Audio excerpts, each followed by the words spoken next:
ஜெகமாயை உற்று என் அகவாழ்வில் வைத்த திருமாது கர்ப்பம் உடல் நூறே.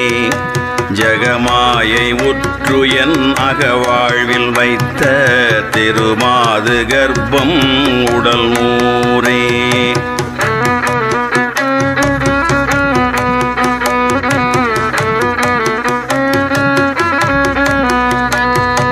ஜெகமாயை உற்று என் அகவாழ்வில் வைத்த திருமாது கர்ப்பம் உடல் நூறே.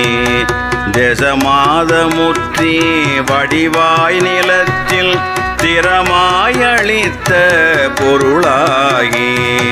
தேசமாதமுற்றி வடிவாய் நிலத்தில் திறமாயளித்த பொருளாகி. ஜெகமாயை உற்று என் அகவாழ்வில் வைத்த